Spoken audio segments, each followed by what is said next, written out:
Hello guys, welcome once again. In this video I will show you how to use DateTimePicker with your C# application. So first of all, let's go to the toolbox and take a DateTimePicker from here. And by default, if you can see, and I will run the program and then show you how it looks like.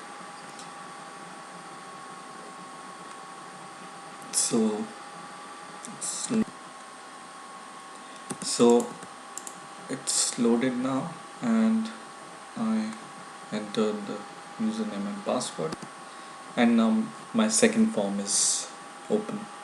So this date time, from here you can choose any date, and you can choose the year also, the month also from here. So like this, you can choose month or dates, so anything you want you will be able to choose. So how to use this DateTimePicker with our application? So in our application, if you are following this video, I have a database in MySQL in which I am trying to insert the values which I put in these text fields. So, and till now I have been entering employee ID, first name, last name, age and gender. Now I want to save or enter the employee's date of birth. So for that I need a DateTimePicker to choose a date of birth of a employee, and whatever date of birth we select, that should go into the database when I press this save button. So, and the other problem is I don't want this format of the date. So this is a very long format and I don't want to use this format. So how can I change my format according to my use, and how can I customize this DateTimePicker according to my project use? I will show you. So first of all, select this DateTimePicker and go to the properties here, and in here it has so many properties, and you can change the default values and minimum date, maximum date you can change if you want.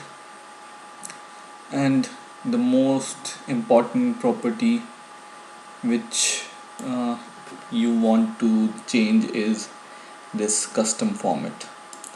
So in here, whatever format I enter, that will appear, or date will appear in that format here. It can show the time also, but I don't want the time with date, so I'm skipping that part. So for example, I want to show the date in the format ddmm dash. So I want date, month and year separated by these two dash. For date you write small d, for month you write capital M double 2 times, and for year you can write y for the year, for example 1996 or something. And just go below here, and in the format you need to change or select this custom format, then only it will appear in your custom format. So change custom format here, and format and select column here, custom here, and when you look at your DateTimePicker, it looks like this. So it's really sleek and I can use it in my application now.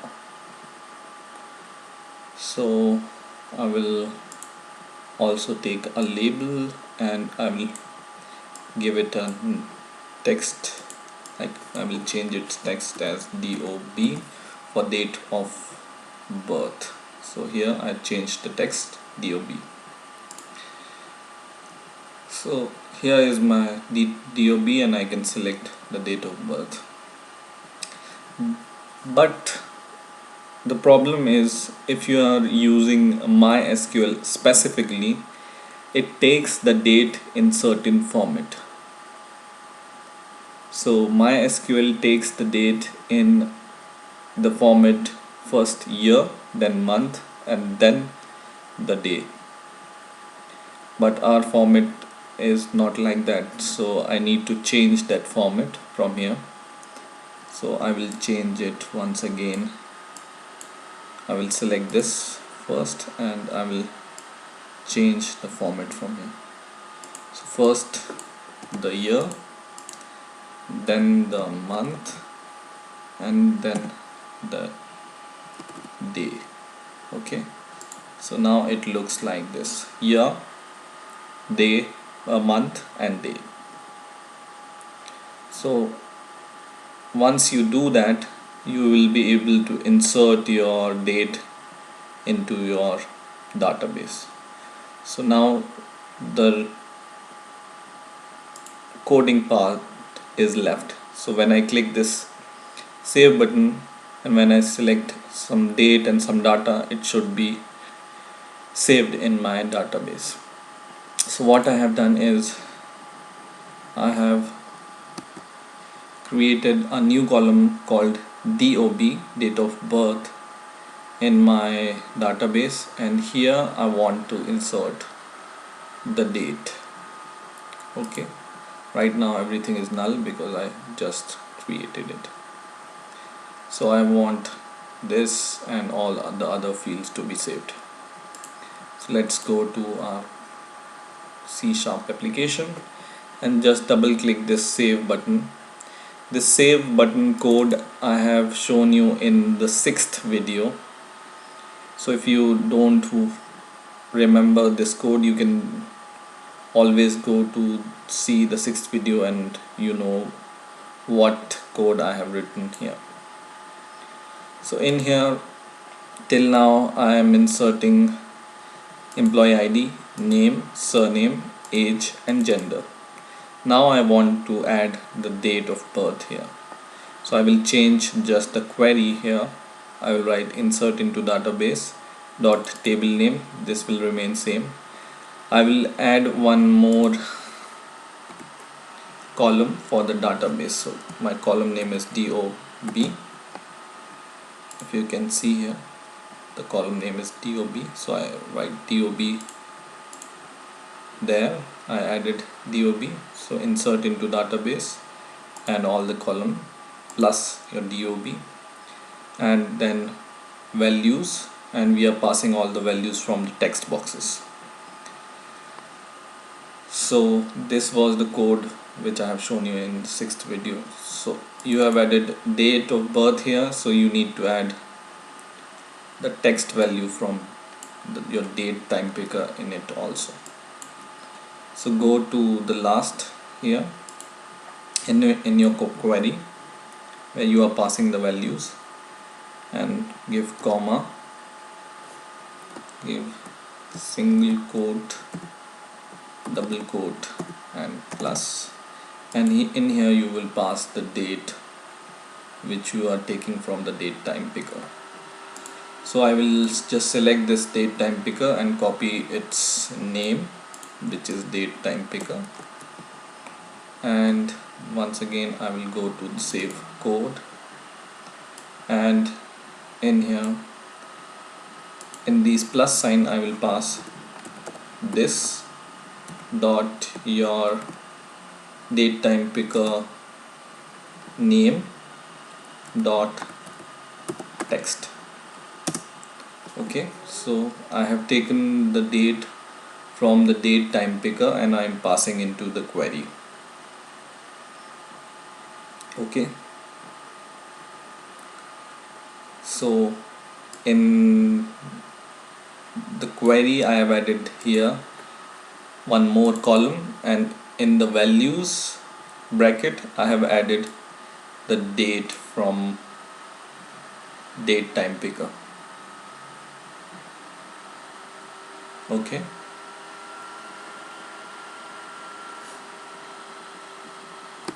and now when you run your application, let's try and run our application first.